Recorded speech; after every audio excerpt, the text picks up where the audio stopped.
What's the darkest secret you're willing to admit anonymously? A jerk cut me off in line while buying coffee.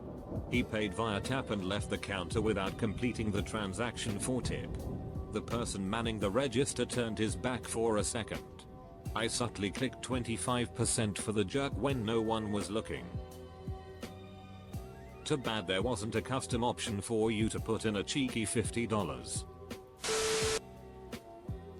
My sister, who is 4 years older than I am, drew my fire prevention poster when I was in 4th grade and I won grand prize in the poster competition. There was a trophy ceremony at the firehouse and everything. The girl who got first place ribbon was in my class. She knew I couldn't draw 4-sheet. She didn't say a word. I'm so ashamed. I once faked a pregnancy to get a man to leave me alone. He panicked, ghosted, and blocked me everywhere. Worked better than any breakup speech I've ever given. I wonder if more women should try this. Looking for a man to raise my baby, you in? I had a really intense crush on a coworker at my last job. I have a long-term partner. I felt terrible about it, still do, but I couldn't control my feelings, just my actions, so I stopped interacting with him entirely. But yeah, the crush was still there. I faked a pregnancy and abortion to get out of an abusive relationship. Parked outside a hospital for hours as my location was constantly being stalked. It worked. I was 16, he was 20. I was a jailer for nearly 20 years and left because of severe depression, anxiety, and burnout. One of the main contributing factors was that so many inmates that I had known for many years were getting out and immediately ODing due to fentanyl. There were a ton of guys that I had tried so hard to help and be supportive of, and they were all dying. I've been in the state-run programs for opiate addiction, and so many of them are geared basically so that people will die. Often they make you agree to a set of ridiculous rules like going to group meetings every month or week even if you're years along and don't need that anymore. Then when you miss a group meeting or whatever because you had work you couldn't miss, they kick you out and say come back in a month. A few days into hell on earth Suboxone withdrawal, you find something on the street and end up ODing because your tolerance doesn't exist anymore. That might sound like a pretty specific sequence of events, but trust me when I say I've literally seen that exact scenario play out multiple times with multiple individuals. It's because the state-run programs for subsidized treatment attach the bullshit archaic rules to the funding they receive.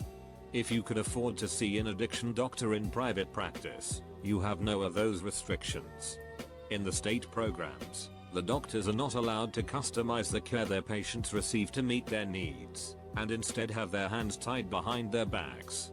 That's why so many of them are burnt out and jaded in the state-run programs from my own personal experience. I've been in programs all up and down the US East Coast. My brothers and their wives are not good with their money and don't expect to have anything to leave to their kids. There are 4 kids between them. I'm single and live simply. My will states that they each get 1/4 of my estate, which should be over $200,000 for each of them. And my brothers don't need to know that. I'm also the youngest. I had an elderly mentor admit to me that he murdered someone in the distant past, and seemed to suggest in the company of a like-minded friend of his that the two of them may have had an active methodology for disappearing additional people. In the first instance, my mentor detailed how someone had brutalized a lady friend of his and left her in the hospital. He continued the story by detailing how he ID'd the perpetuator of this act, found out where he lived, found out where he worked, studied his living habits, what time he left home, what time he came back, where he went to drink. Then he got real quiet. So I said, oh, then what happened? And he said, well, wouldn't you know it, one day he went and fell off the roof of his ducking apartment building. Then he went back to staring at me silently, yeah no, to read my expression and ensure I understood his meaning. Both of these instances were in front of his wife too. She was prone to calling this guy out on his BS whenever he exaggerated his stories, but she didn't say a damn thing in either of these instances. Old people got some wild stories, lol. TLDR, I was one of 4 high school kids that stole gums from a National Guard armory. 3 of us probably could have wiggled out of charges if we'd been arrested. It's been more than 50 years, so I assume the statute of limitations is up. In high school 4 of us went to a National Guard armory where you could supposedly buy army surplus stuff cheap. The guy who drove, Rob, was a little bit older and a druggy dropout. The rest of us were wannabe hoodlums.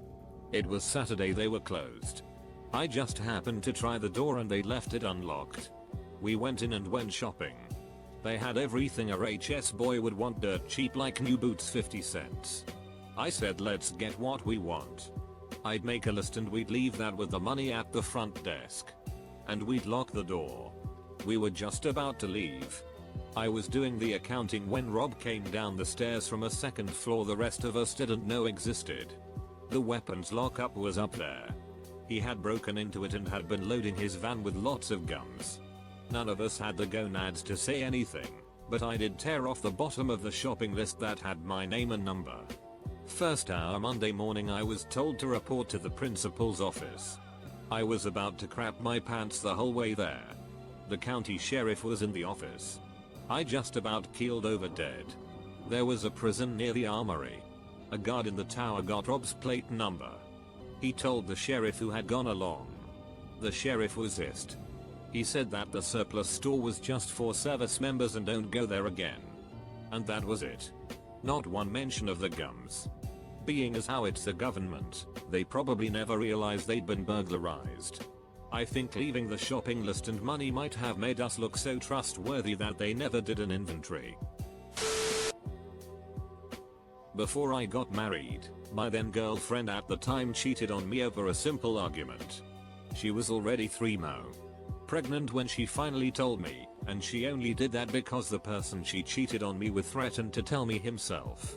Long story short, I was ready to end things with her after literally just buying a house, but she threatened to kill herself with twins in her womb. I had never dealt with someone talking like that, and I believed her. I told her that I forgive her, but I didn't mean it. I saw it as me protecting those innocent twins regardless of who their father was. We ended up married soon after she gave birth. The twins were, in fact, mine, and I couldn't have been happier, but at the same time, I couldn't trust her anymore. We're separated now and it's been 13 years since then, and it still eats at me that the only person I ever really loved this hard could betray me over an argument that, to be honest, I don't even remember what it was about because it was that petty. I also confessed to my stepdaughter the other day that I'm tired physically, mentally, and emotionally, to the point where if faced with death, I won't even fight it. I started therapy, and it helps to cope, but I'm not exorcism a miracle. Sorry if this has ended up being long. It's something that's been weighing on my mind for a very long time, and I'm glad I can get it off my chest. For those who took the time, thanks for reading. I tend to go on rants about things I'm passionate about. I was happy when my brother died of an overdose at 29. He was the meanest son of a bee the world had ever created, and I would not be surprised if he had killed somebody and got away with it at some point. He routinely got into fights just because he liked beating people up, because he was a big dude who worked out and was just literally a psycho in a fight. He was horrible during childhood and horrible as an adult, and the world instantly became better off for him not being in it. Growing up, there was a church whose bell tower was directly across from my bedroom window. I got tired of getting woke early on Sundays, so one day I climbed up the bell tower and took the clapper out of the bell. When I was in college, there was a dorm right next to the bell tower. Somebody smuggled in a BB gum and every once in a while would make it ring 13 times. It wasn't me. I've hidden so many medical conditions and a disability for so long that I'm now in too deep, even though things are finally taking their toll on me. I dipped my toe in that water and got hit with the all making excuses. I'm the boy who never cried wolf when I should have. I went to my cousin's house to swim with my cousins. Their grandma wanted to kick me out and send me home because she just didn't want me in the pool. I ignored her and kept swimming. She got her son-in-law, my uncle, and he told me to go home. So I agreed and asked to jump in one last time. He agreed and left. I jumped in the pool and swam to the side, and I lowered my trunks and took a massive ducking sheet in the pool. I casually swam away and got my towel and left. The next day my uncle came over and I heard him talking to my grandmother saying that during the pool party another kid pooped in the pool and everyone had to get out, and they made this random kid scoop the sheet out with the bug screen and then had to chemical gun the pool. My uncle saw me come in the room and told me that I had lucked out when I left. I asked why and he just told me the same thing he told his mother. I feel like it's one of my greatest victories against discrimination. My sister was dating an abusive alcoholic. I was on and off following the Grateful Dead at the time and was doing everything that goes with that. I'd beat her as in the past and nothing changed. She would always go back. I went to go pick her up one night because he had hit her again. I brought an eyedropper of LSD and squirted the entire thing, 90 hits, into the half-drank vodka sitting on the counter, knowing his drunk-as would drink it that night. Never heard from him again. When I was a kid, my parents sent me to Catholic school. As part of our confirmation, we had to write something we did as a good deed. So I put the biggest crock of sheet that I could think of at the time. I said I cleared out a drainage ditch in our neighborhood that was blocked by ice snow after a huge snowfall. The snow was melting, causing flooding due to the blockage, and water was rising to the point it almost reached some houses.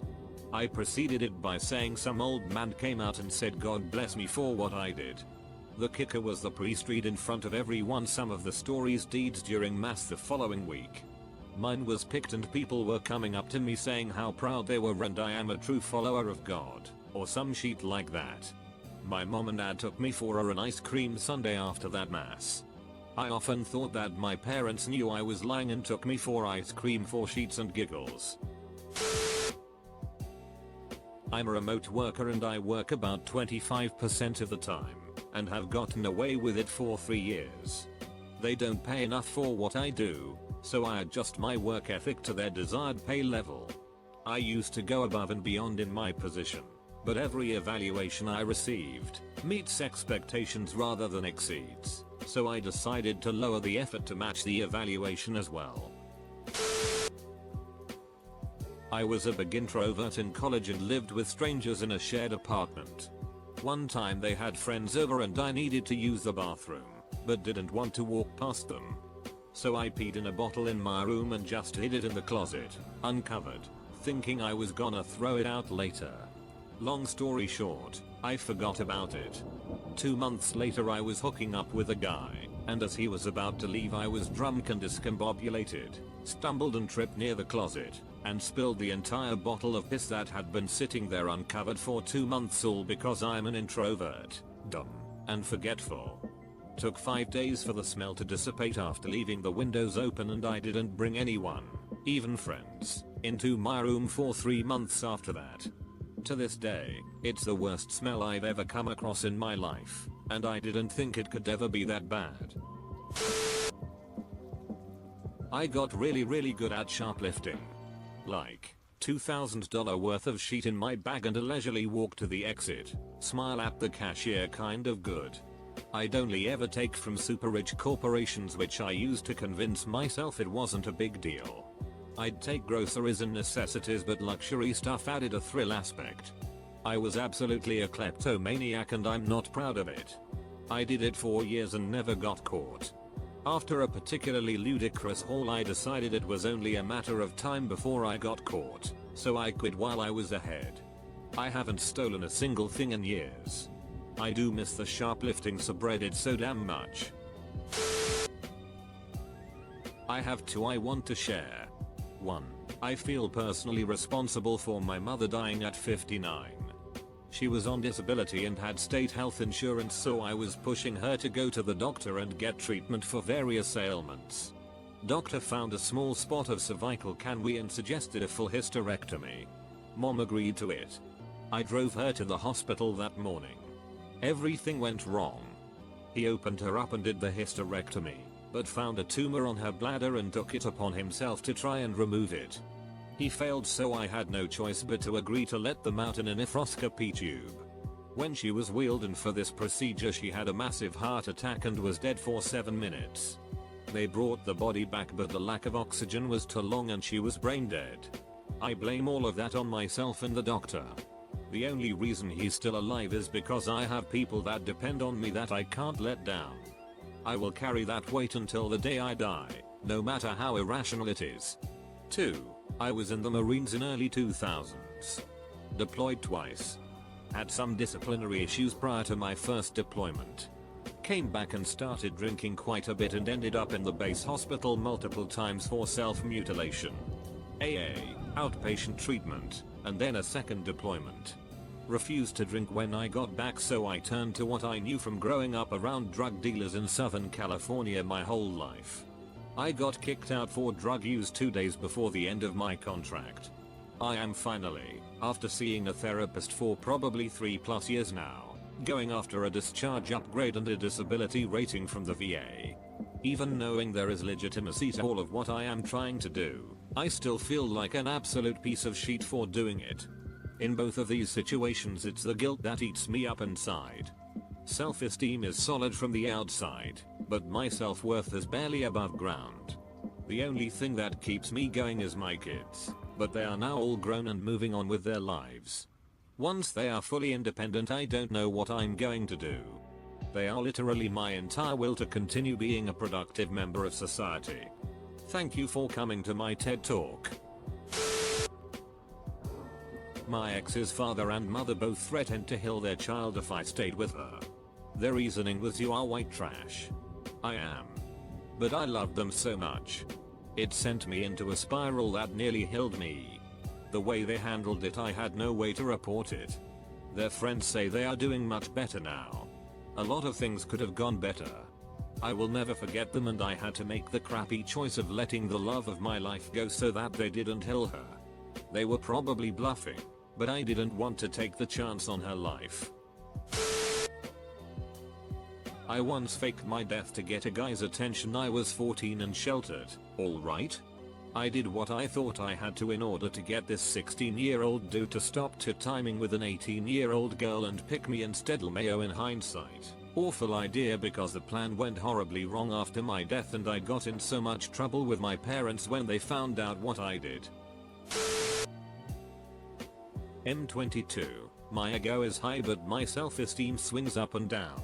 I have weekly suicidal ideation and a realization. I have difficulty socializing because I socially alienated myself and don't really have much of a desire to do so out of fear. I'm stuck on a ronitis that I got limerent towards. My whole workplace thinks I'm special ed, which puts me in a bad feedback loop. The only thing that I really get an ego boost out of is my looks, not any other accomplishments I earned, but even then I doubt what other people tell me. I'm lonely and touch-starved but despise affection and touch. I don't know what I'm doing and it feels like I'm stuck while everyone else in my age group is moving forward, even though I know that's not the case. I know what I have to do to fix all of this shit, but I'm not going through with it and would rather rot, and I don't know why, and the worst part about this shit is tea. My ex cheated on me 6 weeks into our relationship with her now husband. 8 weeks after her wedding day, she was back in my bed. I am not proud of this event and have learned to control my pride and raised my standards. This was 20+ years ago. I'm insanely unhealthily obsessed with my sister's co-worker. He's not even a good man. He's 50 maybe? He has a few arrests, dwits, and deuce. He's also a heavy alcoholic who is sober but has been slowly relapsing again and again in the past 2 weeks. He lives in the woods now because he got kicked out of his sober living house. I stalk his inactive social accounts, even LinkedIn. I house his relatives and look for him, but I honestly don't think he's invited to family functions. Oh, what a funny man. I want to walk to the part of the woods where I saw him living just to see him again. He got fired, so now I can't see him anymore, and it's putting me into a little depression and made me a bit insane. I cried. I swore I was les, but I saw this man and went feral. I don't even know why. This messed up man drew me in. I'm like in love with him, but everyone hates him so I can't tell him. Also I can't tell people because everyone still thinks I'm a les. I make little jokes about it saying I wanna kiss his forehead, I wanna give him a kiss, I wanna give him a hug, and then laugh and brush it off with my sister or people who know who I'm talking about. Little do they know I'm secretly insane over just the thought of this man. I haven't spoken to anyone about this. This is my first time putting it out there. I sound creepy and insane. I have no clue why this man who is basically a stranger still is making me feel all these ways. Hissed on the chest of a passed out drunk guy in a car park. He and his friend had been harassing female friends of mine and were repeatedly told to duck off from them by everyone involved. Lost track of them, but I needed to have a quick slash on the way to the next bar and found a good car park. Then the universe provided me with him, passed out behind the car, tits up. I genuinely tried to keep it off his face, but I was pretty drunk myself and my aim has never been that great, to be honest. Sometimes I like to play with my life. The other day someone was nose deep in their phone doing about 60 miles per hour going the opposite way from me, and I was doing about the same. Decided to swerve really quickly at them when they veered into my lane and swerved back out. I probably came within feet of a head-on collision. My car has pretty quick and responsive steering with great tires. Nobody was in any real danger, but I watched the dude throw his phone down and almost swerve into the ditch. Maybe he decided the text could wait after all. I planned for a summer holiday trip but got a call back from one of the jobs I applied for. I got hired and a month later I told them my great aunt was sick and had surgery. I told them I had to go and take care of her while she got back on her feet because she didn't have any other relatives that could do it. I left for a 6-week road trip, spent a week of the 6 with her, and when I got back I still had my position and everything. In high school, I dumped my GF. Sophomore year of college, I came home to visit, she and I hooked up. I get back to school after vacation, and apparently she had an ectopic pregnancy, mine, was in the hospital, and had a rather long recovery. That was the beginning of her being hooked on painkillers. Then she overdosed. And died. Hers was a long downward spiral. And I was up in the top, giving her a little nudge. I feel awful about it. I just went through having to get a medical abortion. You need to know that none of that is your fault. You didn't create painkillers. We have an epidemic in the US. While she is not just another number, she is one of the many lives we have lost due to prescription drug use. This is not your weight to carry by any means. We have a vending machine at work. It's like a big refrigerator with transparent doors, where you can buy snacks, drinks, candy, the occasional sandwich, or pre-packaged lunches. A guy at work, let's call him a shat, who has a reputation of being difficult to work with, was buying stuff from the machine. I was speaking to a coworker at the time, and when the Ashat walked off and went back to his office, I heard the vending machine complain the door wasn't properly closed. So I did what any sane person would do to a douchebag. I cleaned that machine out. I racked up a bill so high he is still bitching about it to this day. The total bill was like close to 250 euros. I bought energy drinks, lunches, sandwiches, and all sorts of candy and treated my work team with it. Said it was from an unknown benefactor. I haven't cared about anything in my life for the last 15 years. I do my job to the bare minimum without getting fired. I bought a house in the middle of nowhere because it's cheaper than renting in the city, and it's only semi-habitable. With a bit of elbow grease it could be a bit nicer, but I A. don't have any idea what I'm doing, B. have no spare money since I'm the sole breadwinner, and C.